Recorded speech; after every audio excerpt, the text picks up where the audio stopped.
Mas Jikri, video bagian record sudah siap? Ini maaf ya, saya baru masuk, Bu Nay baru kasih linknya loh. Tidak apa-apa, Bu. Kita juga baru aja baru gabung. Baru Oke. ngumpul ini.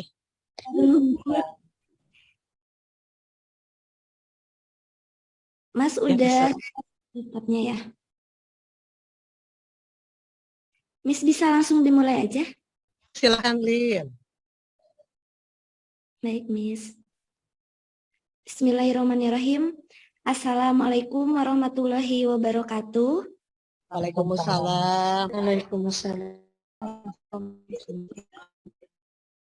Yang terhormat Ibu Dr. Heni Haryani SPD MHum selaku Warek 2 Bidang Keuangan, Kepegawaian dan Administrasi Umum Universitas Kebangsaan Republik Indonesia. Yang kami hormati Miss Nai S. Atmawijaya SS MHum selaku dosen IKIP Siliwangi. Yang kami hormati Bapak Iman Santoso SPD MHum selaku dosen IKIP Siliwangi. Dan yang kami hormati Dr. Haji Sudiono SPD MM selaku dosen IKIP Siliwangi, beserta rekan-rekan seperjuangan yang saya hormati dan saya banggakan. Puji dan syukur marilah kita panjatkan kehadirat Allah Subhanahu wa Ta'ala, karena berkat limpahan rahmat taufik serta hidayahnya kita dapat hadir pada kesempatan Zoom meeting ini dalam keadaan yang sehat walafiat.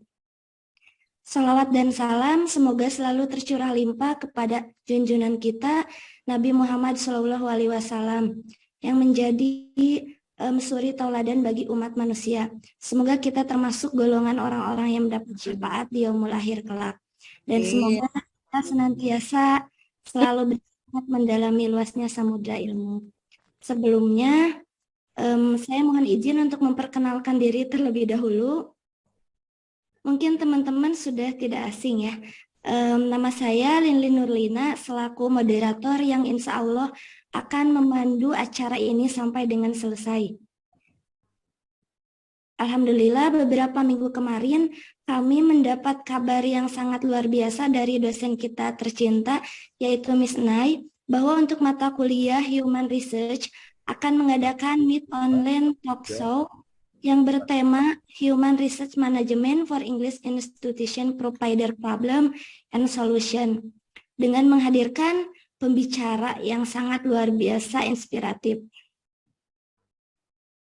Ibu Bapak Kang Teteh yang berbahagia, adapun susunan acara pada kegiatan kita hari ini yaitu yang pertama ada pembukaan, yang kedua ada sambutan dari Miss Nai S. Atmawijaya SSM HUM selaku dosen IKIP Siliwangi dan juga pengampu mata kuliah Human Research. Dan yang ketiga ada acara inti atau pemaparan materi oleh Ibu Dr. Heni Haryani SPD MHum. Dan yang keempat ada sesi tanya jawab dan diskusi. Selanjutnya yang kelima atau yang terakhir ada penutup. Oke. Untuk mengefektifkan waktu, marilah kita buka acara pada siang hari ini dengan berdoa bersama, mengucap basmalah atau berdoa menurut agama dan kepercayaannya masing-masing. Agar kegiatan kita pada hari ini diberkahi dan diberikan kelancaran. Bismillahirrahmanirrahim. Bapak, Ibu, Akang Teteh yang berbahagia, barusan acara sudah kita buka dengan mengucap basmalah. Selanjutnya, mari kita lanjutkan ke acara berikutnya atau acara yang kedua, yaitu sambutan dari dosen kita tercinta, Miss Nai S. Atmawijaya SSM HUM, selaku dosen IKIP Siliwangi dan pengampu mata kuliah Human Research. Kepada Miss Nai S. Atmawijaya SSM HUM, kami persilahkan. Enggak. Turun, Lin. Bismillahirrahmanirrahim. Assalamualaikum warahmatullahi wabarakatuh.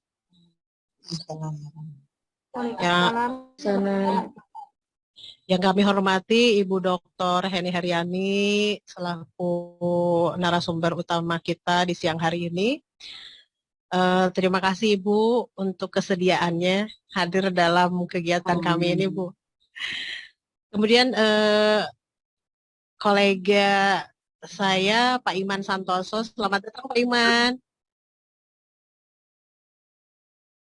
Terima kasih Bu De, selamat datang. Pak Sudiono, sepertinya Pak Sudiono belum. Selamat datang, Pak Iman. Iya. Dan anak-anakku semua yang saya cintai. Alhamdulillah ya, siang ini kita bisa berkumpul di Zoom meeting ini, insya Allah, untuk menyimak pengalaman seputar Human Research Management dari Ibu Warek II,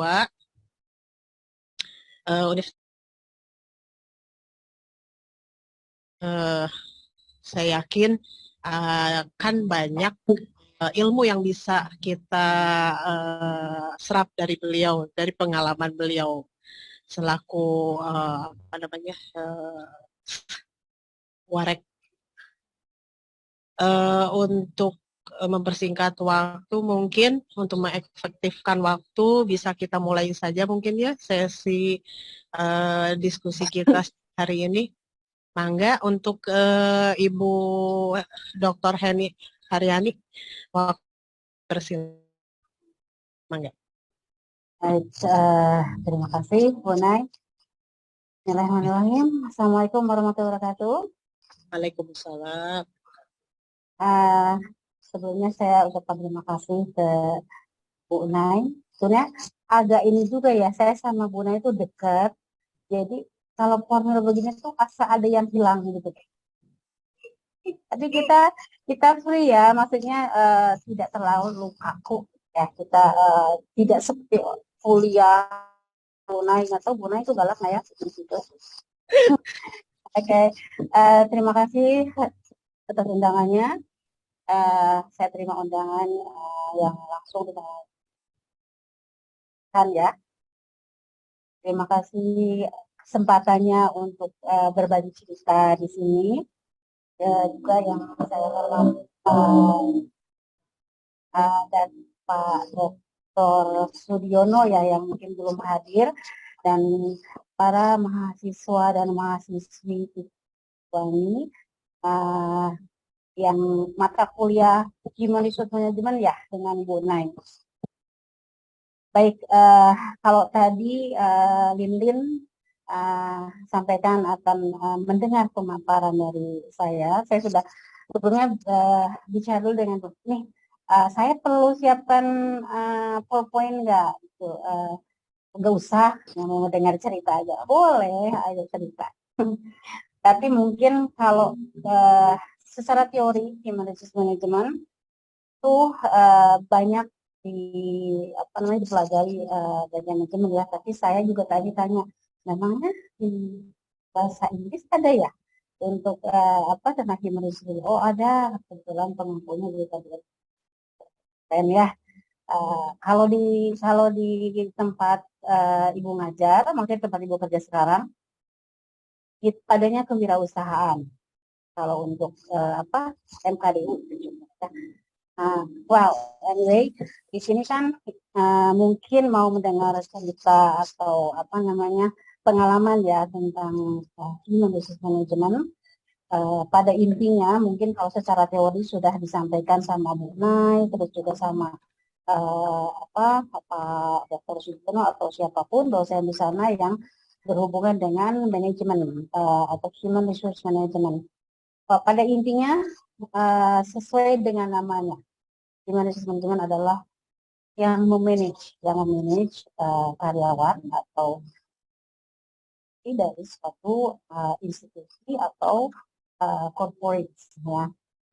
Kebetulan Ibu mungkin beberapa tahun dari tahun 90-an sudah bekerja di industri dulu dan selalu di resource department, tapi di industri baik national company maupun foreign company.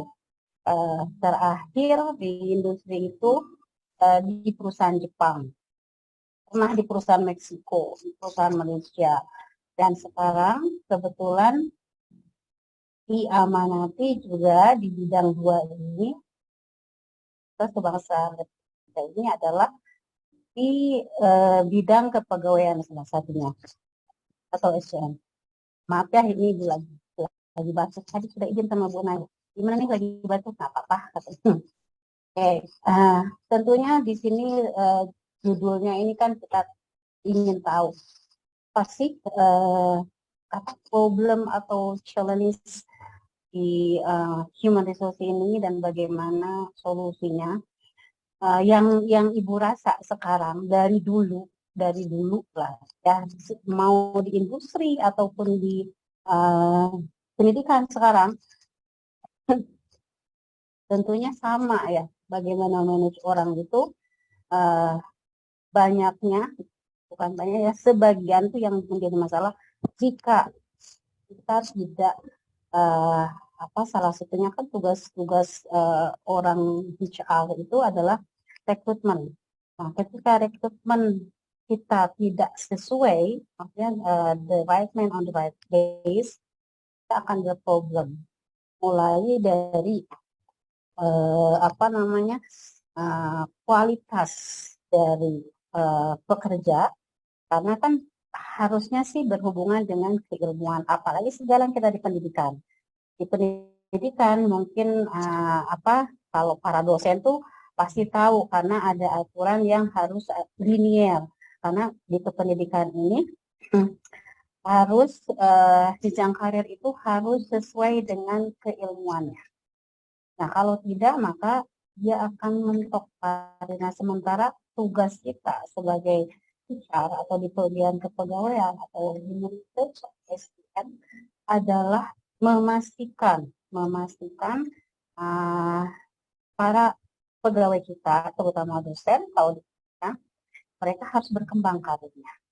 Nah, kalau misalnya diawali dengan ya udah kita butuh dosen misalnya dari mana aja lah ya, misalnya itu nggak bisa. Kita harus tetap terapkan apa yang sudah dibuat dalam prosedur kepegawaian. Misalnya kita rekrutmen itu harus sesuai dengan keilmuan, karena akan berhubungan dengan pengembangan karir dan juga dampaknya adalah untuk bagaimana mengajarkan ke mahasiswa. Kalau di industri seperti apa? Kalau misalnya rekrutmennya tidak sesuai dengan aturan, tentunya kita tidak akan menguasai, atau kalaupun menguasai di take time, dia harus perlu waktu dari menyesuaikan dengan apa yang keilmuan dia pelajari sebelumnya. Tiba-tiba kok saya diberikan tugas itu akan menghambat perkembangan atau target dari satu company. Karena kan yang namanya human resource management itu adalah memanage karyawan untuk mencapai target dari sebuah company, corporate, ataupun dari sebuah lembaga. Dimanapun sama, yang membedakan adalah targetnya. Kalau industri, targetnya mungkin adalah sesuai dengan produksi, terus benefit yang keuntungan dalam bentuk material. Tapi kalau misalnya di pendidikan, targetnya adalah tentunya lulusannya harus bagus, tingkat kesejahteraan si karyawan, dosen itu juga harus diperhatikan. Nah, kalau misalnya di dalam step pertama saja sudah salah, maka kesannya juga akan menimbulkan banyak masalah. Kemudian kita juga harus ketika merekrut itu harus jelas informasi yang akan diberikan kepada calon. Jadi tidak ambigu, tidak misalnya menjanjikan sesuatu bahwa gaji di sini tuh bagus, terus tiba-tiba ketika dia kerja tidak sesuai dengan apa yang disampaikan oleh seorang HR staff misalnya atau bagian SDM, maka tentunya akan menjadi gejolak di dalam. Kemudian aturan dalam setiap yang saya lihat dulu ketika di industri itu kita sudah tentu ya ada aturannya. dari ketenagakerjaan. Sementara kalau di pendidikan sekarang yang saya lihat tuh ada, kita lihat dari pemerintah, oke, ada, cuman kebanyakan mungkin beberapa yang suka mengurus kepegawaian itu banyaknya tuh peraturan tuh lebih cenderung ke PNS. Nah, kita yang di swasta harus apa? Tentunya ada yang namanya benchmarking ke tempat lain untuk mengetahui, ada yang kita punya organisasi perguruan tinggi swasta misalnya.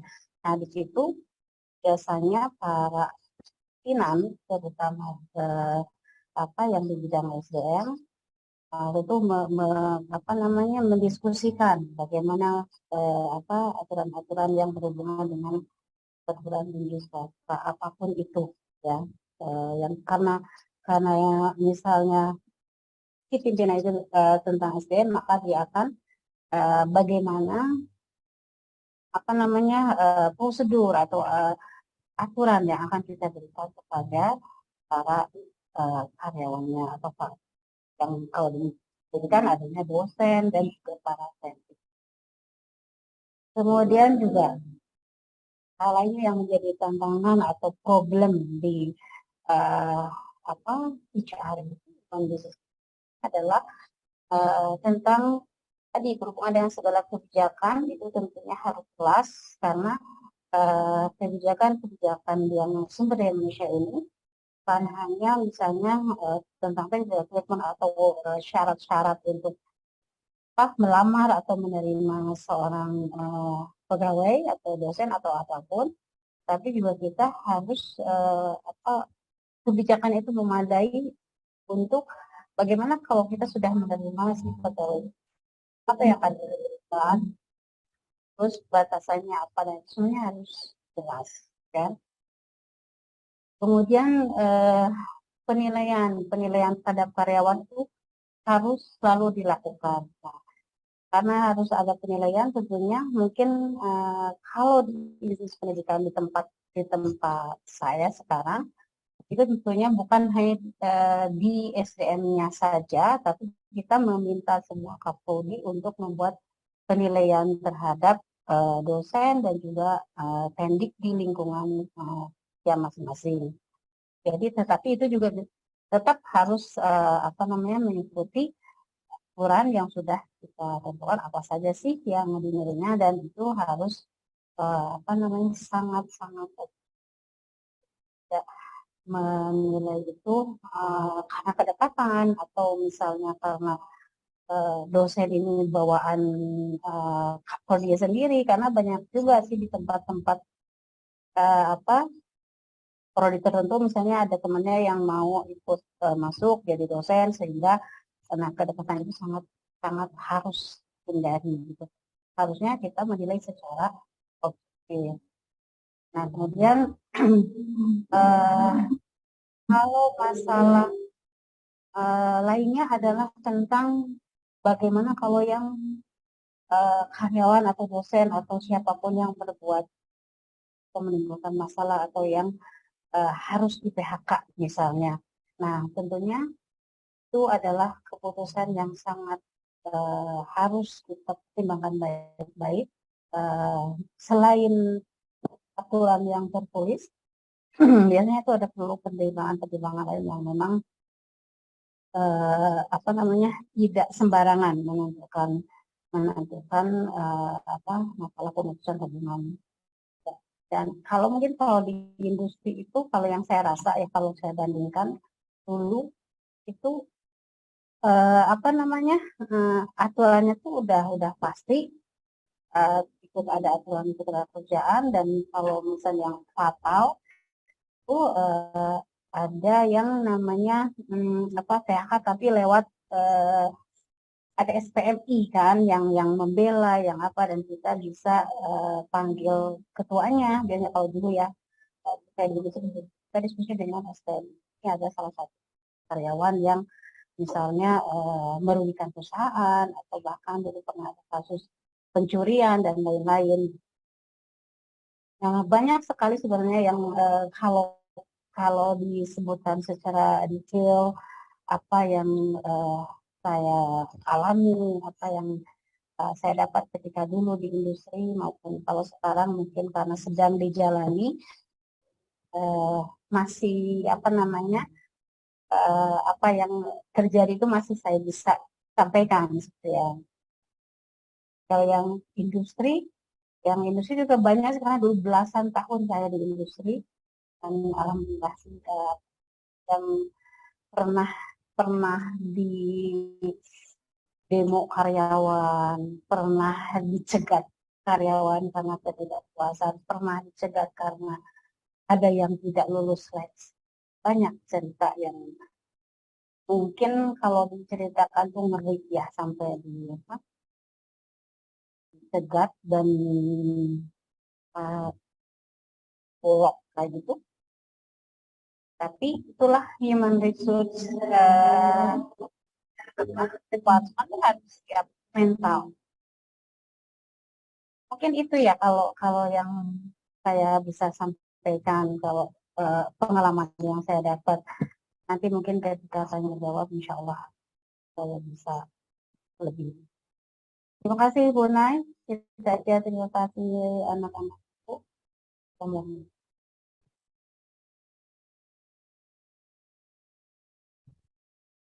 Oke, terima kasih banyak Ibu atas materi yang sangat luar biasa sekali. Selanjutnya teman-teman kita akan ke sesi tanya jawab.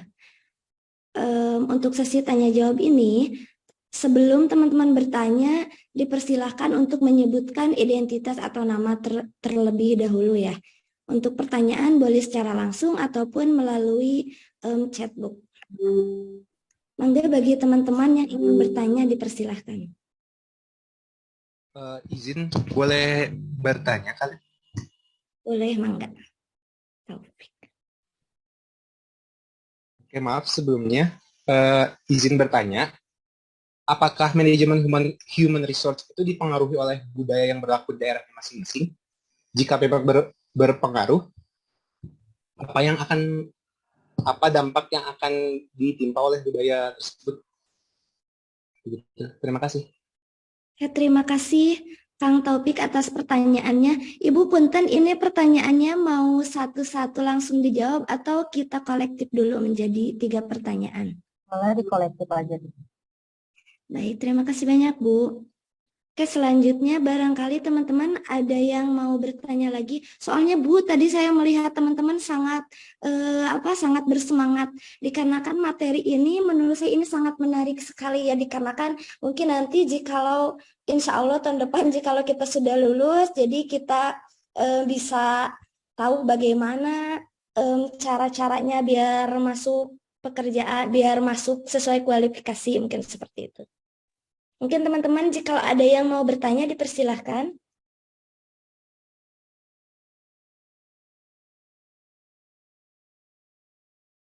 Atau mungkin ada yang mau berdiskusi atau mungkin dari Pak Iman. Halo Bapak, Bapak Damang Pak. Alhamdulillah baik Dek. Gimana kabarnya, sehat? Alhamdulillah sehat juga Bapak. Bapak barangkali Bapak juga mau sharing-sharing sambil kita menunggu teman-teman, barangkali teman-teman lagi menyusun pertanyaannya. Jadi sambil menunggu teman-teman menyusun pertanyaannya, jadi mungkin Bapak boleh kalau mau sharing-sharing mengenai pengalaman Bapak. Oh gitu ya. Baik-baik.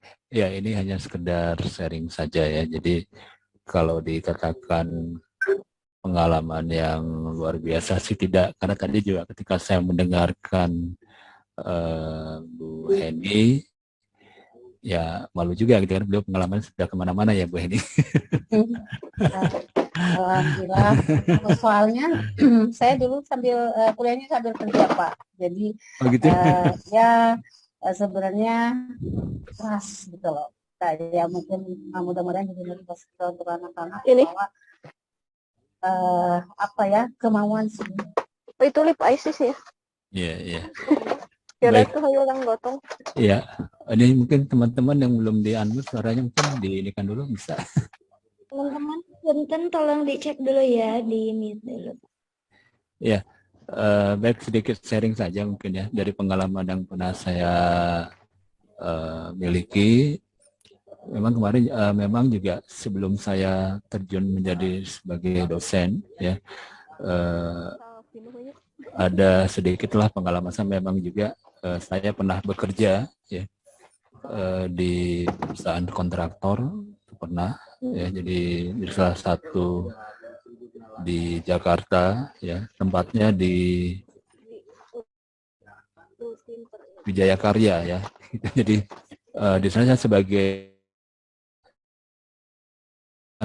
di sana itu memang kalau seperti tadi yang dikatakan oleh Bu Heni, pasti setiap perusahaan sudah baik, pasti dia mempunyai aturan ataupun SOP yang cukup baik pula gitu. Jadi segala aturan pun, segala keputusan dari pimpinan, tentunya semua itu mengacu kepada SOP yang dibuat oleh perusahaan itu sendiri gitu. Jadi ya alhamdulillahnya di situ saya juga banyak belajar ya. Jadi bagaimana manajemen tentang pembuatan laporan sebagai, karena waktu itu yang bidang saya dipercayakan di bidang keuangan ya, kemudian juga di bidang administrasinya. Jadi semua itu sudah tertata dan terprogram cukup baik. Jadi untuk laporan keuangan juga perusahaan sudah menyiapkan ya base data dari programnya. Jadi kita tinggal memasukkan data sehingga ketika ada hal-hal yang kurang baik itu sudah tersortir semua muncul di program tersebut. Begitu. Kemudian juga sama juga ketika saya juga punya pengalaman lain juga di perusahaan ekspor impor, waktu itu mengirimkan produknya dari bahan rotan ya. Itu ada di daerah Jakarta Timur ya. Terus itu juga mereka memproduksi barang-barang yang pembuatan kursi rotan ya. Ini juga alhamdulillah memang sudah mempunyai SDM yang cukup baik juga. Jadi bagaimana dalam pemberian tugas kepada para pegawainya, kemudian juga di dalam memberikan reportnya yang harus diberikan kepada izin setiap semester dilaporkan, itu juga semua sudah tertata dengan baik. Jadi bagaimana karyawan untuk melakukan izin ketika tidak masuk, kemudian aturan-aturan sudah ada juga itu semua sudah dilakukan sesuai dengan apa yang diharapkan perusahaan. Gitu. Nah terakhir ini juga sedikit sharing saja pengalaman di lembaga pendidikan juga. Gitu. Jadi saya juga pernah ditugaskan waktu itu di bagian akademik di salah satu lembaga pendidikan ya. Di sana kalau selama ini saya menyampaikan kepada mahasiswa saya bagaimana kita manajemen di perusahaan, bagaimana manajemen di akademik, itu memang agak sedikit berbeda ya. Kalau di perusahaan itu mungkin terfokus lebih pada target dan income ya. Sedangkan pada lembaga pendidikan itu bagaimana pengembangannya ya dari soft skill yang dimiliki oleh lembaga tersebut. Jadi bagaimana pencapaian dosennya, kemudian juga bagaimana target-target yang diberikan, semua itu juga sudah diatur dalam sebuah agenda kegiatan akademik. Gitu. Ya itu hanya sedikit sharing saja mungkin. Gitu. Baik Bapak, terima kasih banyak Bapak atas sharingnya. Sangat membuka pikiran kita gitu. Jadi kita tuh udah banyak gambaran ini dari barusan dari Bapak, terus tadi dari Ibu Dr. Heni. Sekarang barangkali teman-teman ada yang mau bertanya kembali. Atau Lin kalau mau boleh saya jawab dulu yang tadi pertanyaannya. Enggak boleh Ibu. Ya, dari Kang topiknya ada, Kang topiknya ada. Tadi Kang Topik kan bertanyanya itu apakah human research ini dipengaruhi oleh budaya, gitu ya? Itu ya pertanyaannya ya. Yang dipengaruhi oleh budaya yang berlaku di daerah masing-masing. Ya, oke. Ini kalau misalnya bertanya masalah teori, silakan tanya ke yang manajemennya. Ini karena kita sharing karena pengalaman ya. Biasanya teori dan praktek itu kadang-kadang ada beda ya. Ini apa yang saya alami saja, memang betul bahwa budaya sekitar itu sangat mempengaruhi. Pertama, ketika kita berinteraksi dengan masyarakat sekitar, apapun itu, corporate lah atau pendidikan sekarang seperti misalnya itu Siliwangi, tentunya coba perhatikan, kan kalau ada apa-apa kita melibatkan warga sekitar, betul? Nah, kalau itu di bagian siapa? HR. Karena HR ini adalah bukan hanya biasanya ya kalau di tempat di UPI sekalipun, jadi kalau ada apa-apa itu adalah di bidang kepegawaian. Jadi humas tentunya saja ada, tetapi kalau misalnya ada yang atau apa, kita harus siap untuk bisa berinteraksi dengan masyarakat. Satu. Kemudian ada misalnya karena banyak topik utamanya kita tentang education ya, institution ya.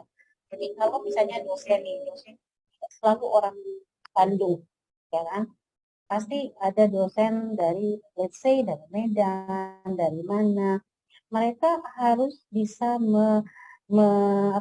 adapt dan juga bisa menyesuaikan dengan budaya sekitar, ya kan?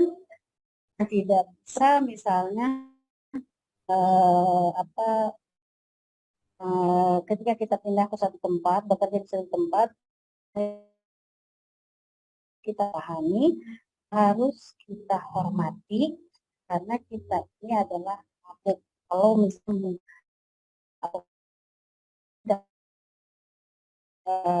Jawa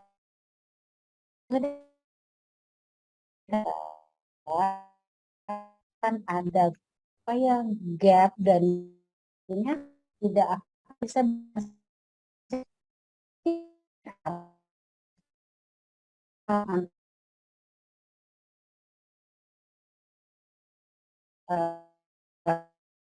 kan itu ada, karena dalam satu lembaga, dalam satu departemen, dalam satu institusi ataupun corporate itu pasti berbagai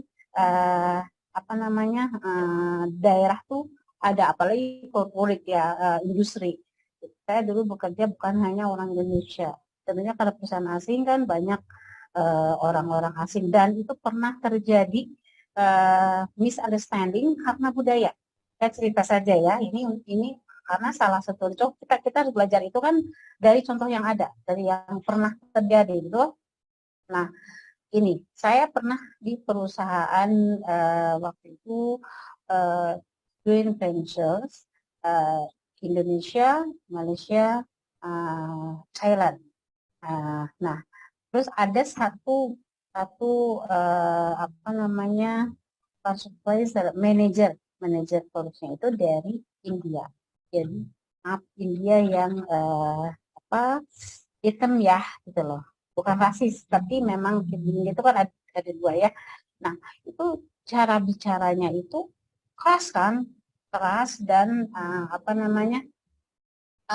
it seems look down the people yang kita orang asli gitu ya, yang bekerja. Misalnya kan biasanya kalau dari luar tuh posisinya tinggi kan, sementara yang pekerja itu, operatornya itu adalah orang-orang kita di sekitar.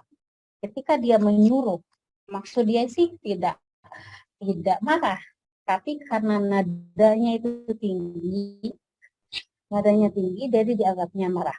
Terus dia juga lagi belajar bahasa Indonesia.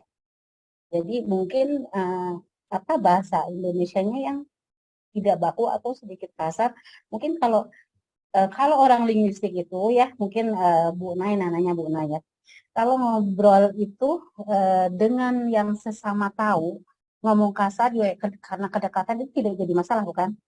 Nah, tapi kalau misalnya tidak kenal atau misalnya ada jarak antara speaker and listener, itu pasti ada beda kan? Ini ngomongnya kok gini. Nah, dari situ sampai si orang India itu mau dipukul sama operator. Terus akhirnya siapa yang di situ yang mendamaikan? HR. Kebetulan saya HR ya di situ. Jadi saya panggil tuh operatornya. Terus kenapa? Saat itu ngomongnya Mister namanya Ganesh. Ganesh itu ngomongnya bunga enak kayak gitu-gitu. Saya tanya di ya, Ganeshnya. Bilang, ya tidak ada apa, tidak ada niatan gitu untuk berkata kasar dia bilang karena bagi saya itu biasa gitu. Terus dia bilang, I have no intention to look down to this person dia bilang gitu. Tapi caranya itu ya karena dia bilang saya biasa apa bicara tinggi itu biasa dia bilang gitu. Akhirnya itu kan perbedaan budaya. Kita HR yang harus bisa mendamaikan apa menyatukan para karyawan yang memang berbeda-beda. Itu kalau kita ditempatkan di perusahaan yang besar. Itu saya perusahaan joint venture, jadi banyak banget orang-orang yang di luar. Ada yang apa kasus beda daerah lah gitu. Ini udah beda negara, beda budaya. Artinya apa? Budaya itu mempengaruhi dalam human management how to manage people gitu. Yang di antara apa yang kita pegang itu agar tidak ada namanya rusuhan. Agar semuanya kondusif. Itu adalah tugas kita, tugas kita. Oke? Mudah-mudahan bisa terjawab ya. Baik, terima kasih Miss. Banyak Ibu atas penjelasannya. Ya, Kang Taufik, jadi human research itu barusan kata Ibu tentu dipengaruhi oleh budaya sekitarnya supaya bisa berkomunikasi, bekerja sama dengan baik dengan lingkungan atau masyarakat di sekitarnya. Mungkin itu Kang Taufik ada yang mau tanyakan lagi? Jika Mungkin cukup. Boleh mungkin teman-teman yang lain tuh. sudah sangat jelas ya. Teman-teman lain barangkali ada yang mau bertanya lagi? Saya mohon izin. Mangga, boleh Teh Nurul, mangga. Ibu dan Teh Lili mohon izin, saya Nurul Febrianti, izin bertanya mengenai human research ini. Berdasarkan pengalaman saya sendiri gitu ya, tentang rekrutmen tuh kan terkadang ada melalui orang dalam tuh. Berkaitan dengan human research ini, terkadang target kualifikasinya tuh tidak sesuai gitu kan. Kualifikasi dari mulai apa ya, dari tinggi badan sama yang lainnya gitu. Nah, jika seperti itu, kemudian apa sih landasan yang kuat bagi perusahaan tersebut untuk menerima karyawan tersebut sedangkan dari secara kualifikasi saja tidak sesuai gitu. Karena saya sedikit bercerita saja ya, karena saya dulu pernah jadi korban apa ya, saingan gitu. Saya apa ya, ngelamar manual sama yang melalui orang dalam. Curhat ya. Iya. Sedikit meluapkan rasa kecewa gitu Bu. Kenapa kok bisa gitu Bu? Kayak mungkin cukup. Terima kasih. Terima kasih atas pertanyaannya. Ibu mau langsung ke pertanyaan selanjutnya atau mau dijawab dulu ya? Silakan, mau jawab dulu apa mau ada satu pertanyaan lagi? Boleh, mungkin teman-teman ada satu lagi pertanyaan, dikarenakan waktunya juga kita mungkin 15 menit, 20 menitan lagi. Saya jawab dulu ya, yang Nurul ya. Nurul, curhatan Nurul dulu ya. Soalnya takut Ibu lupa pertanyaan. Boleh Bu. Soalnya sekitar Ibu jauh, Bu Nay di situ. Oke, please Nay. Oke. Nurul, curhatnya Nurul gimana sih kalau misalnya ada yang masuk itu lewat orang dalam, ya. Akhirnya Nurul deh yang tersingkir. Kasihan enggak? Insya Allah ke depannya Nurul dapat tempat yang bagus ya. Oke, itu pernah terjadi sebenarnya dan banyak terjadi. Kalau Ibu itu ada seperti itu di perusahaan yang perusahaan Malaysia. Ya. Nah, di situ jadi yang masuk itu adalah yang apa, dia adik dari adik iparnya, ya, dari keluarga pimpinan situ lah.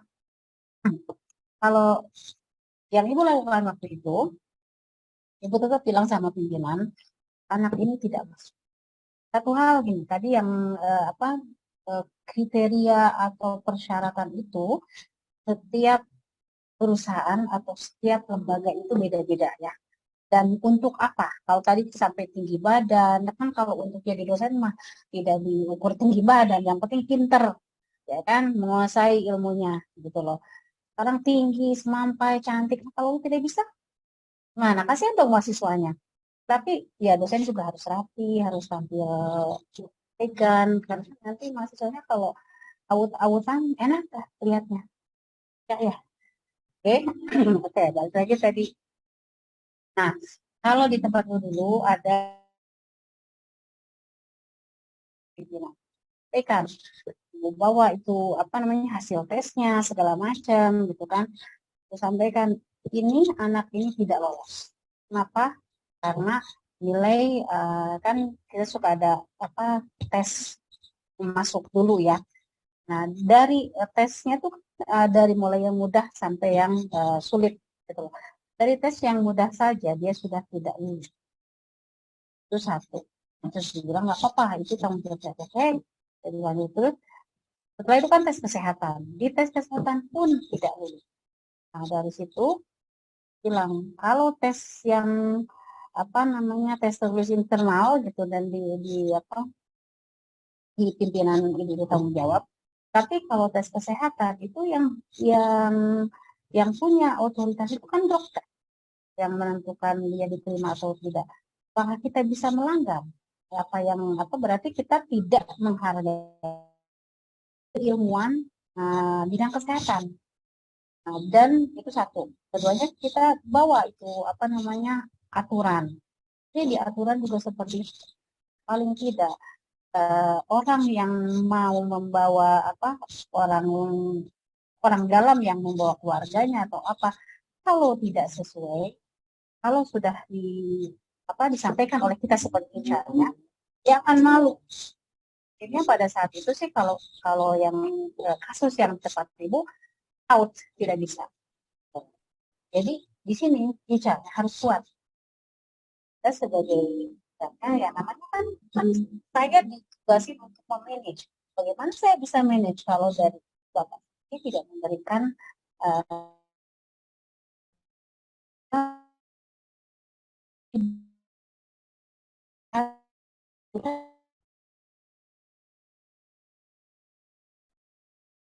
kita yang mesti kuat dalam argumen, dalam data dan segala macam.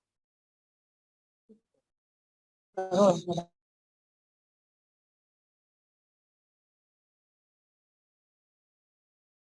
Terima kasih banyak Ibu atas penjelasan lagi.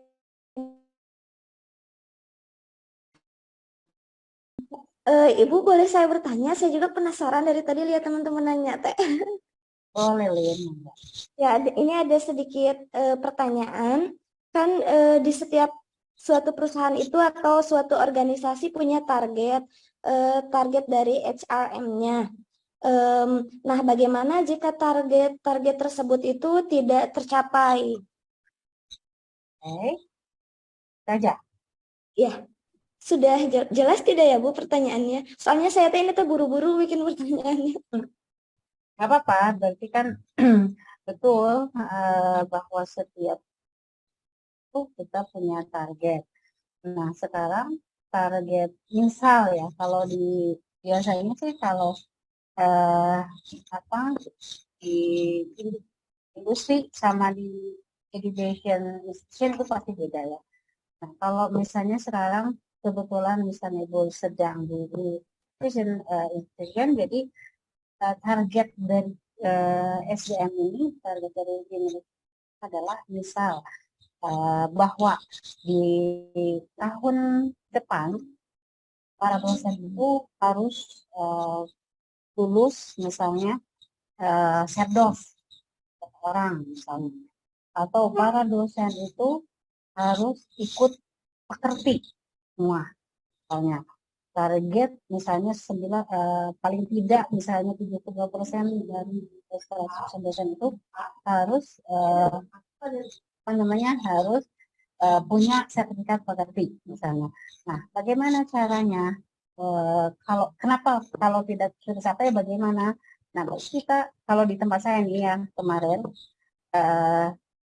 biasanya tuh orang kalau disubsidi itu lebih lebih terpacu, dan mereka juga harusnya sih punya keinginan sendiri kan untuk karir dia sendiri. Karena dengan pekerti adalah untuk biar dia bisa mengajar dengan baik, kemudian juga kita menjadikan salah satu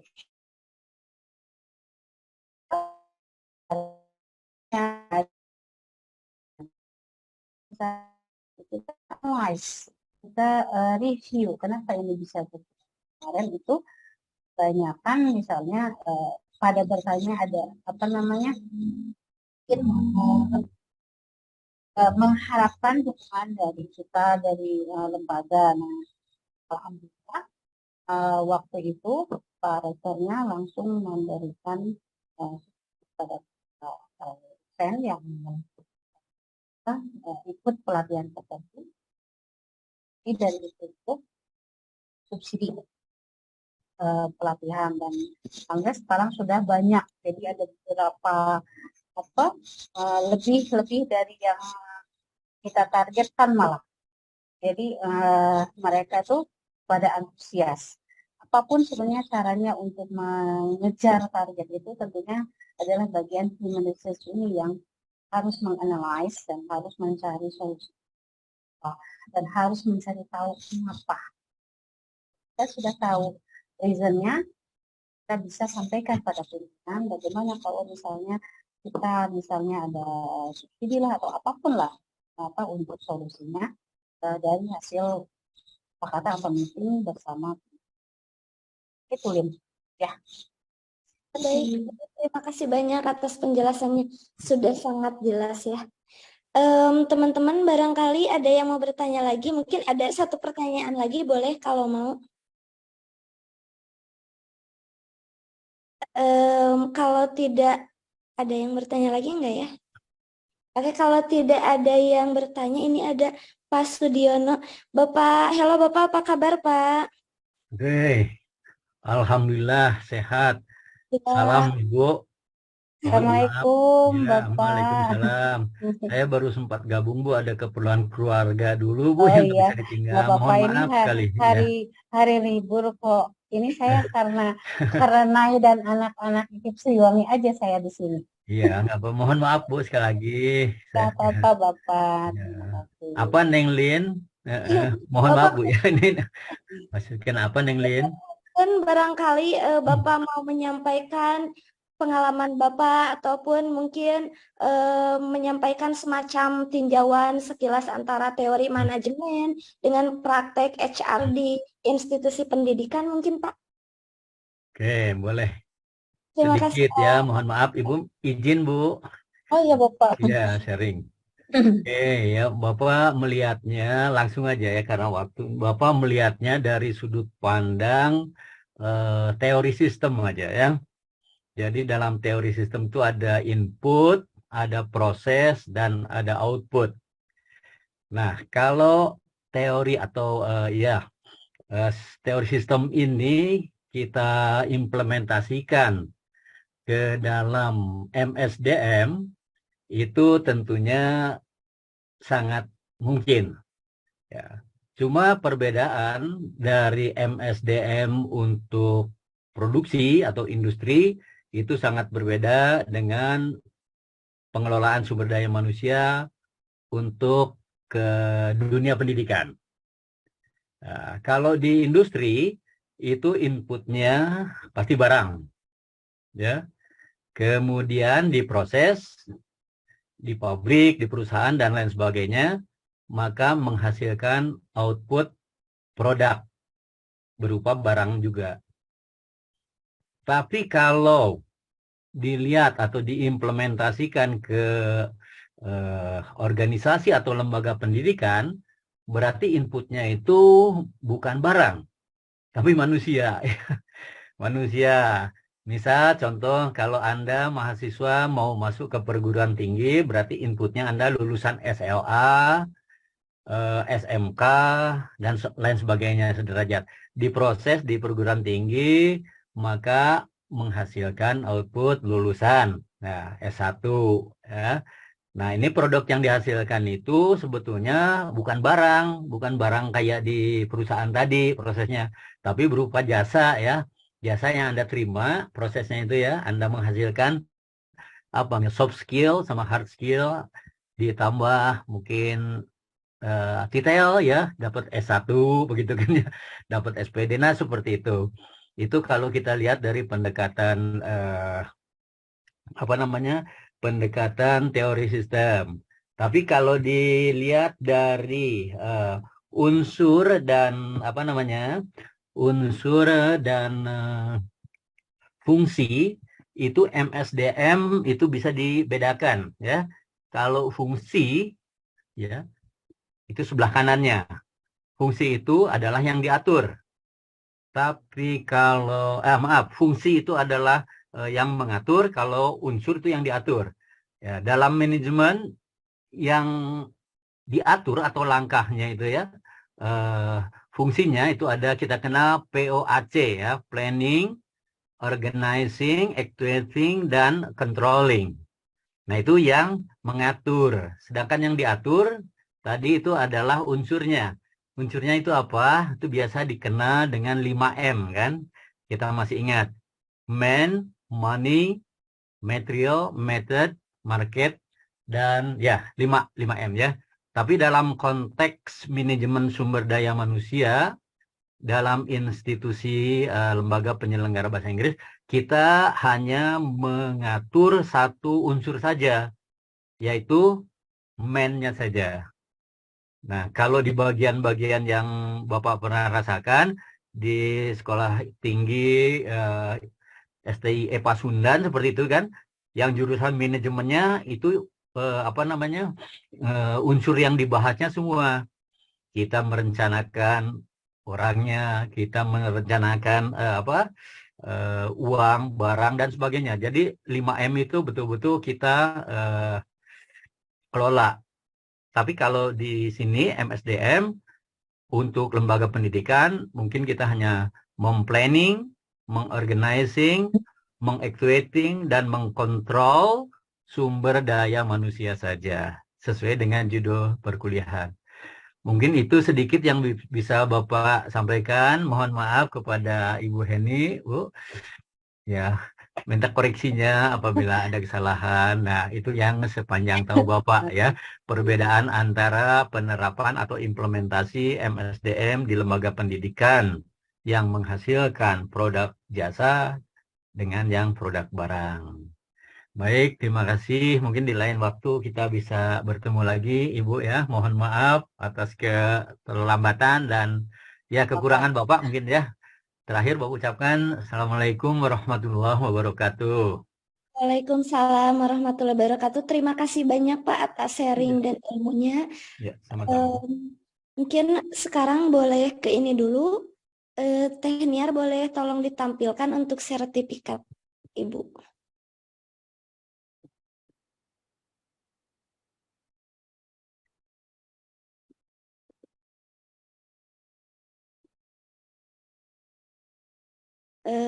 Seksi dokumentasi mungkin boleh di screenshot dulu ya.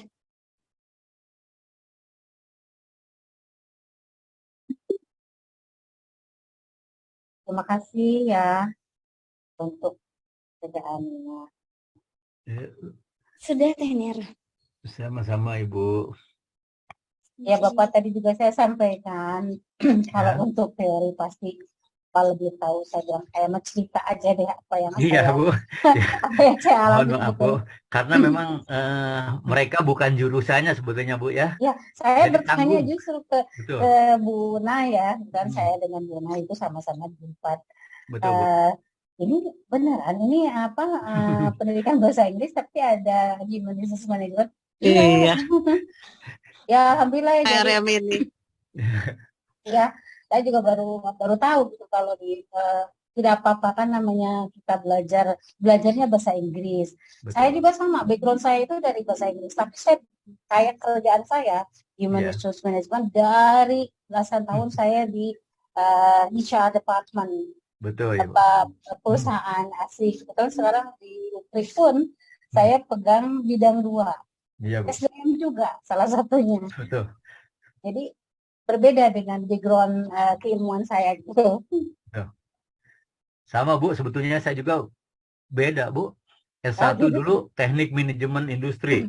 Terus ikut ke bawah ke STKIP, punya bahasa Inggris. Ke bawah ke Pasundan, punya manajemen. Bawa ke Uninus, punya apa lagi? Manajemen pendidikan ya. Bu, jadi Bapak ini S3 manajemen Bu, Dokter. Ya, makanya teorinya saya harus belajar ke Pak Sugiono. Oh, Ibu bisa. Enggak, Bu. Sama-sama kita belajar, Bu. Jadi memang kampus IKIP ini Bu memberikan mata kuliah tambahan sebagai skill tambahan untuk para alumninya. Selain mata kuliah HRM ini juga ICT ya, Lin ya? Ya, Ada khusus ICT. Ya, begitu Ibu. Insya Allah bermanfaat nanti buat alumni. Mangga silahkan, Mangga Lin lanjutkan. Ya, sekali lagi saya ucapkan terima kasih banyak kepada Ibu Dr. Heni Haryani SPDM Hum atas barusan pemaparannya yang begitu menarik, inspiratif dan membuka wawasan kita semua tentunya. Bapak Ibu Akang Teteh yang saya hormati, demikianlah Meet Online Talkshow yang bertema Human Resource Management for English Institution Provider Problem and Solution. Sebelum menutup talkshow ini, izin saya menyimpulkan hasil diskusi pertemuan kita hari ini. Mungkin sedikit saja, dikarenakan barusan sudah sangat clear juga ya mungkin teman-teman. Problem dan solution di industri atau pendidikan tentunya sama saja, yaitu bagaimana cara mengatur orang. Dan dalam merekrut juga kualitas pekerja harus sesuai dan berhubungan dengan keilmuan agar bisa membawa perkembangan bagi sebuah perusahaan. Dalam perekrutan juga harus jelas dan sesuai aturan. Bapak Ibu Akang Teteh yang terhormat, mungkin demikianlah. Miss, ini mau ditutup aja.